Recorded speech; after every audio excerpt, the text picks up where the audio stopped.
نکاح کا معاملہ شروع ہوا، اب ایک اور مسئلہ آ رہا ہے شریعت کا، اور وہ ہے وضو کے طریقے سے متعلق اور تیمم کے حوالے سے اور غسل کے حوالے سے، ایک ہی آیت کے اندر سب کچھ۔ اس پہ میں نے ڈیٹیل پچھلی قرآن کلاس جو تھی نا، جو 344 لیکچرز میں، اس میں مسئلہ 42 میرا ریکارڈ ہوا تھا اسی حوالے سے، وہ آپ دیکھ لیں، اس میں نے تفصیل کے ساتھ یہ سارے معاملات ڈسکس کیے ہیں۔ یہاں پہ میں مختصراً کروں گا۔ یا ایھا الذین آمنوا، اے اہل ایمان، اذا قمتم الی الصلاۃ، جب تم نماز کے لیے اٹھو، تیاری پکڑو، کھڑے ہو، فاغسلوا وجوہکم، تو دھو لیا کرو اپنے چہروں کو، یعنی وضو کا طریقہ آ رہا ہے۔ اچھا، اب اس میں تو یہی لگ رہا ہے کہ جتنی دفعہ نماز کے لیے آپ نے کھڑے ہونا ہے آپ نے وضو کرنا ہے۔ قرآن خاموش ہے اس حوالے سے کہ اگر کسی کا پہلے ہی وضو ہے تو اس نے دوبارہ وضو کرنا ہے یا نہیں کرنا۔ قرآن کے تحت تو یہ کہ جب نماز پڑھنے لگو تو ایک دفعہ وضو ضرور کرنا ہے، تو اس سے تو یہ بھی اشارہ ملتا ہے کہ ہر نماز کے لیے الگ وضو ہونا چاہیے۔ لیکن جو مخالفین ہیں نا، جو منکرین احادیث ہیں، وہ کہیں گے جی یہ تو آپ خود سے مطلب نکال رہے ہیں۔ بھئی دونوں مطلب نکل سکتے ہیں، یہ مطلب بھی نکل سکتا ہے کہ اگر کسی کا وضو ہے تو کرنے کی ضرورت نہیں، اور یہ بھی نکل سکتا ہے کہ جب جب نماز پڑھنی ہے اس نماز کا وضو الگ کرنا ہے۔ سنت ہمیں پھر ڈکلیئر کرتی ہے، صحیح بخاری صحیح مسلم میں کئی احادیث ہیں جو اس کو سپورٹیو ہیں کہ نبی علیہ السلام نے غزوہ خیبر کے موقع کے اوپر ایک وضو سے کئی نمازیں پڑھائی، اور فرمایا میں نے جان بوجھ کے ایسا کیا ہے تاکہ تمہیں یہ بات بتاؤں کہ وہ حکم منسوخ ہو گیا ہے کہ ہر نماز کے لیے الگ وضو کیا جائے۔ اب ایک وضو اگر قائم ہے تو آپ متعدد نمازیں اس سے پڑھ سکتے ہیں اگر وضو ٹوٹا نہیں ہے، لیکن پریفریبل یہ ہے کہ الگ سے وضو کیا جائے، وہ زیادہ افضل ہے، ثواب کا کام ہے، نور علی نور ہے، وہ کوئی فضول خرچی نہیں ہے، نہ پانی کا ضیاع بھی نہیں۔ تو جب تم نماز کے لیے کھڑے ہو تو وضو کر لو، اور وضو کرنے کا طریقہ کیا ہے؟ چہرہ کو، اب ہم تو شروع میں مسواک بھی کرتے ہیں، کلی بھی کرتے ہیں، ناک میں پانی بھی چڑھاتے ہیں، اس کا ذکر قرآن میں موجود نہیں ہے، وہ سارے کے سارے سنت اعمال ہیں، وہ کوئی کر لے تو بہتر ہے، نہ کرے تو کوئی حرج نہیں۔ وضو اس کا تب بھی ہو جائے گا اگر وہ 4 فرائض قرآن والے پورے کر لیں۔ اپنے چہروں کو دھو، وَأَيْدِيَكُمْ إِلَى الْمَرَافِقِ، اور اپنے ہاتھوں کو کوہنیوں تک، یعنی کوہنیوں تک کا مطلب ہے کوہنیاں بھی بیچ میں شامل ہیں، جب تک بات ہوتی ہے تو وہ چیز شامل ہوتی ہے۔ کوہنیوں تک یہ نہیں بتایا 1 دفعہ 2 دفعہ 3 دفعہ، وہ بخاری مسلم میں آتا ہے 1 دفعہ بھی سنت ہے، 2 دفعہ بھی سنت ہے، 3 دفعہ بھی سنت ہے۔ وَامْسَحُوا بِرُؤُوسِكُمْ، اور مسح کرو اپنے سروں کا، وَأَرْجُلَكُمْ إِلَى الْكَعْبَيْنِ، اور اپنے پاؤں کو بھی ٹخنوں تک۔ اب یہ ہے جو سنی شیعہ کنفلکٹ ہے۔ اہل تشیع کا موقف یہ ہے کہ اور پاؤں بھی ٹخنوں تک کی ضمیر لوٹتی ہے وَامْسَحُوا کی طرف، کہ مسح کرو سروں کا اور پاؤں کا ٹخنوں تک۔ اہل سنت یہ کہتے ہیں کہ یہ ضمیر لوٹتی ہے پچھلی طرف، کیونکہ یہاں پر ارجلکم نہیں آیا، ارجلکم آیا، چونکہ پہلے آیا تھا ایدیکم، تو یہاں آیا ارجلکم۔ یہ میں عربی لنگوسٹک میں بات کر رہا ہوں، اس لیے اس کی ضمیر پیچھے کی طرف لوٹ جاتی ہے۔ جب اہل سنت کہتے ہیں کہ یہاں پہ ارجلکم آیا تو وہ کہتے ہیں کہ جی ارجلکم اس لیے نہیں آیا کہ یہ با نے جو زیر دی ہے برؤوسکم کو، وہ برؤوسکم کو جو زیر ملی ہے وہ با کی وجہ سے ملی، ٹھیک ہے جی۔ اگر با نہ ہوتی تو یہاں پہ بھی رؤوسکم ہی ہوتا۔ خیر، یہ یعنی عربی لنگوسٹک کے اعتبار سے دونوں طرف مطلب جا سکتا ہے۔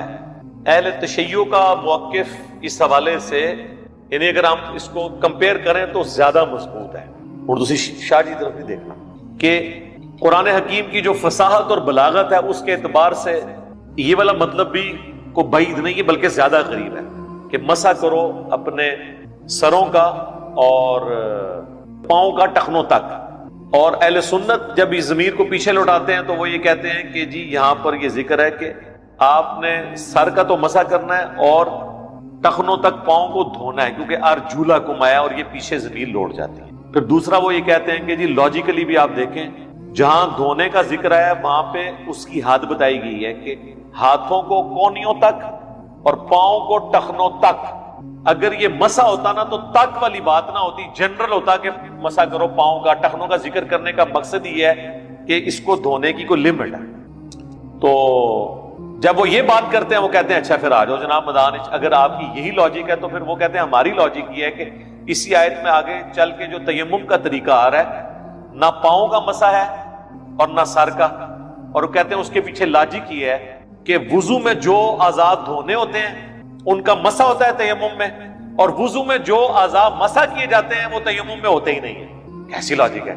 ان کے نزدیک وضو میں کون سے دو اعضاء دھوئے جاتے ہیں؟ چہرہ اور کونیا. وہ کہتے ہیں بس تیمم میں بھی یہی ہے. اور مسح کون سے دو اعضاء پہ ہوتا ہے؟ سر اور پاؤں. وہ کہتے ہیں دیکھیں تیمم میں یہ جو مسح والے تھے وہ اللہ نے نکال دیے ہیں، جو دھونے والے تھے ان کو مسح پہ شفٹ کیا. ظاہر ہے مسح کے بعد تو پھر زیرو ہی ہونا تھا نا. مسح اس طرف شفٹ ہوا، یعنی آپ دھونے کو کم طرف لے آئیں تو مسح بنتا ہے، اور مسح کو کم طرف لے جائیں تو وہ یہ ہے کہ اس کو چھوڑ ہی دو. اور یہ لاجک وہ پیش نہیں کرتے. المصنف ابن ابی شیبہ میں باقاعدہ ایک پورا چیپٹر ہے کہ ان اصحاب کا بیان جو پاؤں کا مسح کرنے کا قائل تھے وضو کے. اس میں صحیح سند کے ساتھ ہے، شیخ زبیر علی صاحب نے اپنے رسالے میں بھی لکھا ہے کہ اکرمہ جو تھے تابعی عبداللہ ابن عباس کے شاگرد، وہ پاؤں کا مسح کیا کرتے تھے اور وہ کہتے تھے میں قرآن کے حکم پر عمل کر رہا ہوں. اور کئی تابعین کے اقوال اس چیپٹر میں لکھے ہیں، ان میں یہ لاجک بھی لکھی ہوئی ہے کہ جن اعضاء کو وضو میں دھویا جاتا ہے ان کا تیمم میں مسح ہوتا ہے، اور جن اعضاء کو آپ وضو میں مسح کرتے ہیں وہ تیمم میں ختم ہی ہو جاتے ہیں. تو اب یہ دونوں طرف یعنی بات چلی جاتی ہے. اہل سنت یہ کہتے ہیں کہ اگر آپ نے یہاں پہ پاؤں کا مسح مراد لینا ہے تو پھر کیونکہ ایک اہل سنت کی یہاں قرات ایسی پائی جاتی ہے جس میں ارجولیکم بھی موجود ہے. اب ارجولیکم اگر آ جائے تو وہ تو پھر مسح ہی آئے گا. وہ کہتے ہیں یہ ارجولیکم والی قرات اس صورت میں جب آپ نے پاؤں پہ موزے یا جرابیں پہنی. اب مجھے بتائیں اگر کسی شخص نے جرابیں یا موزے پہنے ہوئے ہیں وہ تو پاؤں کا مسح کرے اس کا وضو ہو جائے، اور جو ڈائریکٹ پاؤں کا مسح کر رہا ہے اس کا وضو نہیں ہو رہا.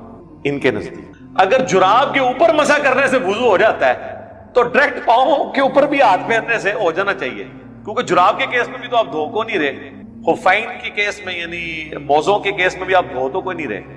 اگر دھونا اتنا ضروری ہوتا تو چمڑے کے موزے پہنے میں آپ نے ایک دفعہ دھو کے پہن لیے نا، تو اس کے بعد اوپر سے ہی مسح کر رہے ہیں. اور ایک بندہ اگر ایک دفعہ پاؤں دھو لے اور وہ اوپر سے مسح کرتا رہے تو کیا مسئلہ ہے؟ اور اہل تشیع کے ہاں بھی یہی ہے، وہ کہتے ہیں اگر پاؤں گندے ہوں گے نا پھر پاؤں پہ مسح کرنے سے وضو نہیں ہوگا، آپ کو پاؤں دھونے ہوں گے. اس لیے آپ دیکھتے ہیں کہ بعض اوقات وہ آپ کو پہلے پاؤں دھوتے ہوئے نظر آتے ہیں اور لوگ وہ کہتے ہیں وہ پاؤں سے وضو شروع کرتے ہیں. پاؤں سے وضو نہیں شروع کرتے، وہ بیسیکلی اپنے موزے پہن رہے ہوتے ہیں، یعنی پہلے پاؤں دھو لیا اب اس کے اوپر مسح کر لیں. باقی اہل سنت میں تو اتفاق ہے. اہل تشیع میں بھی ایک گروہ ہے زیدیہ جو یمن میں پایا جاتا ہے، وہ پاؤں دھونے کے قائل ہیں. لیکن اہل تشیع کہتے ہیں یہ سنیوں کا فرقہ ہے، وہ اپنے آپ کو شیعہ سمجھتے ہیں، کہتے بھی ہیں کیونکہ وہ حضرت علی کو شیخین سے افضل مانتے ہیں اور حضرت میر معاویہ کے بارے میں سخت سٹانس رکھتے ہیں. لیکن چونکہ وہ شیخان کا بہت زیادہ احترام کرتے ہیں اور ان کے اکثر مسائل اہل سنت سے ملتے ہیں تو اس لیے شیعہ کہتے ہیں یہ اہل سنت کا فرقہ ہے. بہرحال وہ زیدیہ، امام زید جو تھے وہ امام زین العابدین کے دو بیٹے تھے، امام باقر اور امام زید، اور امام زید استاد ہیں امام ابو حنیفہ کے. تو یہ ان کو فالو کر رہے ہوتے ہیں امام زید، یعنی امام زین العابدین جو امام حسین کے بیٹے تھے امام سجاد، ان کے دو بیٹے تھے امام باقر، یعنی ڈومیننٹ، ویسے تو اولاد اور بھی تھی، یہ ڈومیننٹ دو تھے، امام باقر جن کے بیٹے امام جعفر اور موسیٰ کاظم ہیں، اور دوسرے ہیں امام زید جو امام حنیفہ کے استاد بھی ہیں. تو وہ امام زید کو انہی سے وہ قول مشہور ہے نا کہ انہوں نے چند غالی شیعہ کو دیکھا کہ حضرت ابو بکر عمر پہ سب و شتم کر رہے تھے تو انہوں نے کہا کہ تم رافضی ہو گئے. یہ رافضی کی جو ٹرم ہے نا امام زید نے کہا یعنی تم نے اپنے امام کو ہی چھوڑ دیا ہے، رافضی ہو گئے جو اپنے امام کو چھوڑ دے. وہ پاؤں دھونے کے قائل ہیں. ویسے میرے نزدیک پاؤں جو دھونے والا موقف ہے یہ زیادہ سٹرونگ ہے اس حوالے سے کہ وضو میں یہ عموماً ہم جس طرح کی سوسائٹی میں رہتے ہیں پاؤں گندے رہتے ہی تسلی نہیں ہوتی. ان انٹینشنلی شیعہ نے بھی دھونے کو مان لیا کیونکہ وہ پہلے تو دھو رہے ہوتے ہیں نا، تو دھو تو انہوں نے بھی لیا، بعد میں اس کے اوپر مسح کر لیا. باقی اگر پاؤں صاف ہو اور کوئی پاؤں کے اوپر مسح کر لیتا ہے تو ہم تو جراب اور چمڑے کے موزوں دونوں پہ قائل ہیں مسح کرنے کے، اس میں میری ویڈیوز ریکارڈڈ ہیں.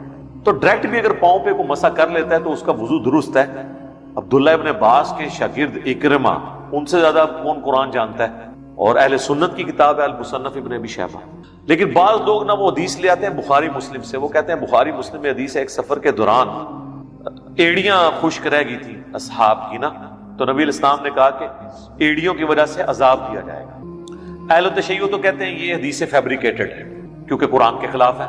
وہ کہتے ہیں کہ حضرت عثمان غنی کے دور میں وضو کا طریقہ بدلا گیا، پہلے وضو کا طریقہ وہی چلتا تھا. میں اس حدیث کی تعویل کرتا ہوں کہ سفر کے دوران جو بندہ ریگستان کے سفر میں ہے اور وہ وضو کرنے لگا تو اس کو پاؤں دھونے چاہیے، ایڑیاں اس کی خشک نہیں ہونی چاہیے کیونکہ اس کے تو پاؤں گندے ہیں. وہاں پہ شیعہ بھی آپ کو یہ نہیں کہیں گے کہ ڈائریکٹ پاؤں پہ مسا کرو، وہ کہیں گے پہلے پاؤں دھو. تو اس کی تعویل ممکن ہے، ایسا کوئی مسئلہ نہیں ہے. باقی آپ کو صحیح بخاری میں بھی اشارہ ملے گا.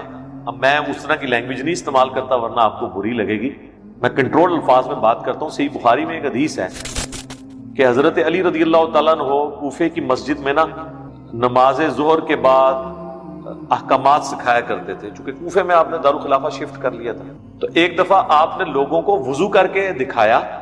اینڈ پہ انہوں نے وضو کا بچا ہوا پانی کھڑے ہو کر پیا اور کہا کہ میں نے دیکھا ہے کہ تم لوگ کھڑے ہو کر پانی پینے کو معیوب سمجھتے ہو، جبکہ میں نے نبی علیہ السلام کو کھڑے ہو کے پانی پیتے ہوئے دیکھا ہے.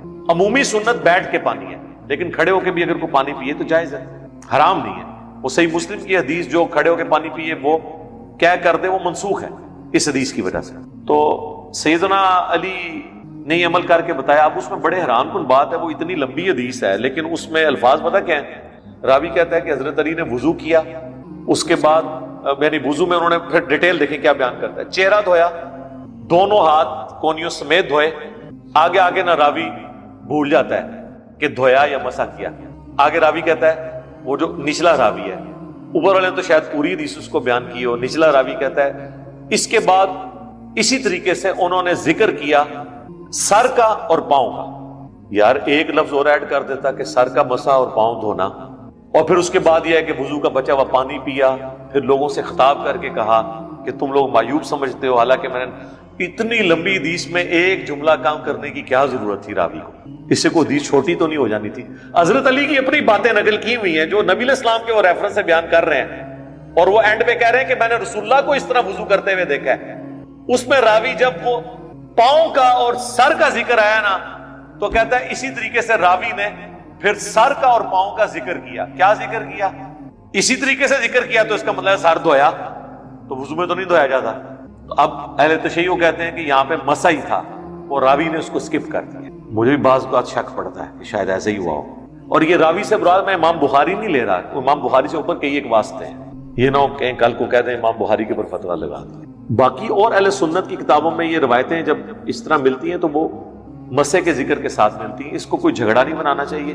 اگر ہم جرابوں پہ مسح کے قائل ہیں، بہرحال میں نے یہ حنفی جو ہیں وہ چمڑے کے موزوں پہ مسح کے قائل تھے، جرابوں پہ نہیں تھے.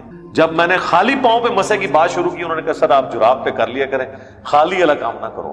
جس طرح یہ یزید اور امیر شام کا مسئلہ شروع ہوا، جب ہم نے بتایا کہ یزید کو بنایا کس نے تھا، پھر جنگ صفین کو ذکر کیا، وہ کہتے ہیں جناب یزید کو گالا بھی کاٹ لو اتنے نہ جاؤ. تو فائدہ ہوتا ہے نا تھوڑا سا دبانے سے، کوئی بیسک مسئلہ تو مان لیتے ہیں. تو اب جو کوئی آپ سے جرابوں کے مسح کو نہ مانے تو آپ اسے کہیں کہ مصنف ابن ابی شیبہ میں ہے کہ حضرت اکرمہ تابعی جو تھے، جو بخاری مسلم کے راوی ہیں، ابن عباس کے لائق ترین شاگردوں میں سے ہیں، وہ تو ڈائریکٹ پاؤں پہ مسح کر لیتے تھے. تو وہ پھر کہیں گے نہیں جناب ڈائریکٹ نہ کرو، جراب پا کے کر. تو یہ اسی طریقے سے اب میں وضو کر کے یہاں مسجد میں یا اپنی اکیڈمی میں ہم بیٹھے ہوئے ہیں، صاف ستھری جگہ ہے، اچانک ہمیں اگلی نماز کے لیے وضو کرنا پڑتا ہے. تو یہ سمجھے آپ نے جراب اور موزہ ہی پہنا ہوا ہے، آپ کے پاؤں صاف ہیں، آپ کو مٹی میں نہیں گئے ہیں، باہر نہیں گئے ہیں، ٹھیک ہے. تو اب وضو کے لیے کوئی اٹھتا ہے تو ٹھیک ہے جا کے وہ مسح کر لے. یا ایک بندہ رات سردیوں میں رات کو وضو اس نے کیا اور اس میں پاؤں دھوئے ہیں، اس کے بعد وہ بندہ اپنے بسترے میں سو گیا تو بسترا صاف ستھرا ہے، صبح اٹھ کے جب وہ وضو کے لیے جاتا ہے اب وہ پاؤں نہیں دھونا چاہتا، ٹھیک ہے پاؤں کا مسح کر لے، اس میں کیا مسئلہ ہے. تو کوئی اتنا بڑا ایشو نہیں ہے. نہ اس کو یہ کہنا چاہیے کہ جی وضو نہیں ہوگا. تو امام ترمذی نے باقاعدہ نقل کیا کہ امام حنیفہ نے جس مرض میں وفات پائی اس میں انہوں نے جرابیں پہن کے جو ہے ان کے اوپر مسح کیا اور کہا کہ میں پوری زندگی اس کا قائل نہیں تھا، میں صرف چمڑے کے موزے کا قائل تھا. لیکن حنفی آج تک کہہ رہے ہیں چمڑے کے ہوں، چمڑے کے ہوں. حالانکہ امام ترمذی نے جراب بھی نقل کی ہے، وہ کہتے ہیں نہیں جی وہ جراب تو ہے لیکن جراب تھوڑی موٹی ہو. ہم کہتے ہیں جی موٹی ہوتی ہے ہماری جراب، کتنی موٹی کرنی جے، اتنی موٹی ہو نا کہ جسم نظر نہ آئے. وہ کہتے ہیں نہیں جراب پہن کے آپ اتنے کلومیٹر تک چل سکتے ہو، جراب کے ساتھ نہیں چلے جاتا. تو پھر ہم پکی دیتے ہیں کہ اگر آپ کو کپڑے پہ چیڑا ہے نا مسح کرنے کی، تو بخاری مسلم میں تو حدیث ہے نبی علیہ السلام نے پگڑی پہ بھی مسح کیا، اور پگڑی جو ہے وہ چمڑے کی نہیں ہوتی تھی، کپڑے کی ہوتی تھی. کو بات کریں خام خواہ دین کو مشکل بنایا. یہ کوئی ایسے مسئلے نہیں جن کے اندر آپ جو ہے نا وہ ضد کریں اور لوگوں کو ابھاریں اس بات کے اوپر کہ وہ اس کو ضد بنائیں. شیعہ نے بھی جو ضد بنائی ہوئی ہے نا کہ وہ کہتے ہیں جی اہل سنت جو ہیں وہ قرآن کی تحریف کر رہے ہیں؟ نہیں. آپ عربی لنگوسٹک جاننے والے جو لوگ ہیں ان سے پوچھ لیں کہ اہل سنت جو ترجمہ کر رہے ہیں یہ بھی ترجمہ بن سکتا ہے. ہاں اس پہ میں مانتا ہوں کہ اگر ہم ریشو کیلکولیٹ کریں تو 60% شیعہ کے حق میں پلڑا مضبوط ہے اور 40% اہل سنت کے حق میں، یا 30% کہہ لیں اہل سنت کے حق میں اور 70% شیعہ کے حق میں. لیکن یہ نہیں ہے کہ یہ جو ترجمہ اہل سنت کر رہے ہیں یہ ترجمہ بنتا کوئی نہیں. یہ وہ مانتے ہیں کہ یہ ترجمہ بھی بن سکتا ہے، لیکن وہ کہتے ہیں قرآن کی فصاحت تقاضا کرتی ہے کہ وہ ترجمہ بنایا جائے جو قریب قریب ہے، کہ مسا کرو سر کا اور پاؤں کا ٹخنوں تک. ہم نے تو خیر یہ مسئلہ ہی ختم کر دیا ہے میرے بھائی. آپ نماز پڑھیں صحیح وضو کر کے، آپ اس طرح کے جھگڑوں میں نہ پڑیں اور اس کو زیادہ مصیبت نہ کھڑی کریں. وَإِن كُنتُمْ جُنُبًا، اور اگر تم جنبی ہو، فَطَّهَّرُوا، تو تم پھر طہارت حاصل کر لو. اب غسل کا طریقہ نہیں آیا، وہ بخاری مسلم میں موجود ہے کہ آپ نے پورا جسم دھونا ہے، اس میں پہلے نماز کا سا وضو کرنا ہے اور اس کے بعد اینڈ پہ آپ نے پورے جسم کو دھو لینا ہے. وہ پوری تفصیلات میں نے ویڈیوز میں بیان کی، آج میں اس کو سکپ کر رہا ہوں. اس میں ایک چیز ضرور ہے، صحیح مسلم میں موجود ہے نبی علیہ السلام ایک مد پانی سے وضو کر لیتے تھے، اور ایک مد بنتا ہے آلموسٹ آدھا کلو یا 600 گرام، اور پانی کے اعتبار سے دیکھا جائے تو ہاف لیٹر کی بوٹل سے نبی علیہ السلام وضو کر لیتے تھے. اور ایک سا جو پانی ہے آلموسٹ آپ سمجھ لیں 4 کلو گرام، اس سے آپ غسل کر لیا کرتے. تو اب ظاہر یہ ایک مشکل ہے. اب جس طرح کا محنفیوں نے وضو بتایا وہ تو ایک بالٹی سے بھی نہیں ہوتا. وہ کہتے ہیں نہیں داڑھی اگر کسی، اب میری داڑھی کو بھی وہ گنی نہیں مانتے، وہ کہتے ہیں ایک ایک بال اس کا. واضح بخاری مسلم ہے کہ نبی علیہ السلام نے صحابہ نے ایک بار پانی لیا ہے ایک عضو دھونے کے لیے. اب چہرے کے لیے اگر ایک دفعہ پانی لیا ہے تو اس سے کہاں داڑھی پوری دھل سکتی ہے؟ وہ صرف خلال ہی کریں گے. 3 دفعہ والی بھی حدیث ہے، 3 دفعہ بھی آپ پانی لے لیں تو کہاں پہ یہ داڑھی اس طرح کی دھلتی ہے جو یہ بتاتے ہیں. بس یہ جو ظاہری چہرہ ہے کافی ہے، خلال کریں آپ. باقی وہ جو عربی وہ اتنی سی گلاسسی سے وضو کرتے ہیں وہ بھی غلط ہے. وہ دھونا نہیں، وہ چپڑنا آتا ہے، وہ نہیں اس طرح نہیں، وہ تو مزہ ہی ہوتا ہے. تو اس میں زیادہ غلوب نہیں کرنا چاہیے. تو غسل جنابت بھی پورے جسم کو آپ نے دھو لیا. اگر آپ تالاب میں ڈبکی ماریں آپ کے لیے پاکیزگی ہے. حنفی کہتے ہیں نہیں، کلی اور ناک یہ واجب ہے، فرض ہے. ظاہری بدن پہ بہانا کافی ہے. کلی اور وہ کرنا سنت ہے، جس طرح وضو کے اندر سنت. جب وضو کے اندر وہ فرض نہیں تو غسل کے اندر کہاں سے فرض آپ نے وہ داخل کر دیا. ظاہری جسم کے اوپر پانی بہانا ہے. اور اس میں بھی نبی علیہ السلام کے بارے میں آتا ہے کہ آپ پاؤں جو ہیں وہ غسل خانے سے الگ ہو کے دھوتے تھے، کیونکہ پاؤں میں پانی جمع ہوتا تھا، کچے فرش ہوتے تھے، کیچڑ ہوتی تھی. اب شلوار تو آپ علیہ السلام استعمال نہیں کرتے، آپ تو تہمد استعمال کرتے. تو تہمد تو آپ پہن سکتے ہیں اگر آپ کے پاؤں گندے ہیں، شلوار نہیں پہن سکتے ورنہ تو وہ ساتھ لگ جائے گا. اگر آپ نے اس سنت پہ عمل کرنا ہے پھر آپ کو تہمد پہن کے باہر نکلنا پڑے گا. باہر نکل کے پاؤں دھوئیں اور پھر جا کے شلوار پہن لیں. اور ویسے ہمارے جو ٹوائلٹس ہیں اس میں تو نیچے گندگی جمع ہی نہیں ہوتی، ٹائلیں لگی ہوتی ہیں، پانی ویسے ہی بہ جاتا ہے، وہ پاک ہی ہوتا ہے، تو اس میں کوئی اتنا ایشو نہیں ہے. وَإِن كُنتُم مَرْضَىٰ، اور اگر تم ہو مریض، او عَلَىٰ سَفَرٍ، یا سفر پر ہو. سفر میں ظاہر ہے کہ کیٹاسٹرافک کنڈیشن ہو سکتی ہے، مریض ہو اور سفر میں. اور اسی میں اگر کوئی شخص بالکل آخری 5 منٹ میں اٹھا ہے اور اب وضو یا غسل کرے گا تو وہ نماز تو نہیں پڑھ سکتا، پھر وہ تیمم کر سکتا ہے. مریض ہے تو پانی سے تکلیف بڑھنے کا اندیشہ ہے، جس طرح ابو داؤد میں ابن ماجہ میں حدیث ہے ایک صحابی کو سر میں زخم لگا، وہ جنبی ہو گیا، تو صحابہ سے اس نے مشورہ کیا تو انہوں نے کہا نہیں تو غسل اتار. وہ بیچارہ نہایا اور فوت ہو گیا. نبی علیہ السلام کے پاس شکایت ہے، آپ نے کہا تم نے بندہ مار دیا یار، اگر تمہیں علم نہیں تھا تو کسی سے پوچھ لیتے، یہ تیمم کر لیتا. تو مطلب علم سے انسان کو فائدہ ہوتا ہے. اس طریقے سے بخاری مسلم میں آتا ہے کہ ایک صحابی تھے، ان پہ غسل فرض ہوا تو وہ مٹی میں اپنے آپ کو لوٹ پوٹ کر رہے تھے. تو آپ نے فرمایا کہ پورے جسم کے اوپر کوئی مسح کرنا ضروری نہیں ہے، جو وضو کے لیے مسح ہے نا وہی آپ تیمم کے لیے کر لیں. تیمم کر لیں غسل کے لیے تو آپ کا پورا غسل اتر جائے گا. پورے جسم پہ نہیں کرنا، بس وہی چہرہ اور ہاتھ، بس ختم. تو یہ بڑی آسانی ہے. تو اللہ تعالیٰ ہمارا مریض ہو، سفر پر ہو، او جاء احد منکم من الغائط، یا تم میں سے کوئی قضائے حاجت نچلی جگہ سے آیا ہے. قضائے حاجت کے لیے لوگ دور جاتے تھے، تو قضائے حاجت سے آیا ہے، ظاہر ہے اب اس نے نماز کے لیے وضو کرنا ہے. او لامستم النساء، یا اس نے اپنی بیوی کو چھوا ہے، اور یہاں چھونے سے مراد تعلق قائم کرنا ہے، تو ظاہر جنبی ہے. فلم تجدوا ماء، اور وہ پانی نہ پائے، فتیمموا، تو وہ تیمم کر لیں. یعنی ایسی صورت میں وہ تیمم کر سکتا ہے. صعیدا طیبا، پاکیزہ مٹی کے ساتھ، گندی مٹی کے ساتھ نہیں. اور جتنی مٹی آپ کے سامنے ہے پاکیزہ ہے، جب تک آپ کو یقین نہ ہو اس میں کوئی گاندہ ہے. سب سے پاکیزہ مٹی وہ ہے جو دیواروں پہ لگی ہوئی ہے. ٹرین کی بھی دیواروں پہ پاکستان میں تو آپ کو مل جائے گی, اندر نہیں تو باہر تو ملے گی. بس وہ اتنی خاک کافی ہے جو آپ ہاتھ رکھیں نا امپریشر بن جائے. تو بس یہ نہیں ہے کہ وہ ہاتھ پہ لگنی ضروری ہے.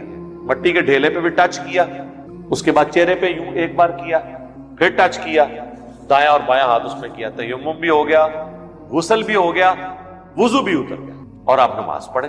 تو مٹی سے فمسحوا, مسح کرو, بوجوہکم, اپنے چہروں کا, وایدیکم من, اور اپنے بازوؤں کا. اب یہ دیکھ لینا یہاں پہ سنیوں کا مقدمہ مضبوط ہو جاتا ہے. اس میں اب زیر آ گئی ہے, وہ با والی جو زیر تھی آگے بھی ٹرانسفر ہوئی ہے. دیکھا آپ نے, بوجوہکم وایدیکم نہیں آیا, ایدیکم آیا.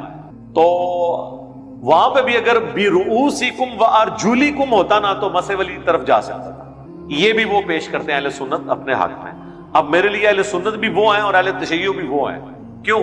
کیونکہ نہ میں وہابی نہ میں بھابی, میں ہوں مسلم علمی کتاب. تو دونوں کے دلائل میں ذکر کر رہا ہوں. ما یرید اللہ لیجعل علیکم من حرج, اللہ تعالیٰ نہیں چاہتا کہ تمہارے لیے کوئی تنگی کرے. ولکن یرید لیطہرکم, بلکہ اللہ تو چاہتا ہے کہ تم پاکیزہ بنو. ولیتم نعمتہ علیکم, اور وہ اپنی نعمت تم پر مکمل کر دے, تمام کر دے, پوری کر دے. لعلکم تشکرون, تاکہ تم اس کا شکر ادا کر سکو. تو یہ یعنی اللہ تعالیٰ نے یہ بتایا کہ شریعت جو ہے وہ نعمت ہے تمہارے لیے اور اس میں آسانی ہے. آپ دیکھیں لوگ کہتے ہیں جتنا علم پڑھیں گے نا اتنی مشکل ہوگی. حالانکہ اسلام کی ڈاکٹرن یہ ہے کہ آپ جتنا علم حاصل کریں گے اتنی آپ کے دین کے معاملے میں آسانی ہوتی جائے گی.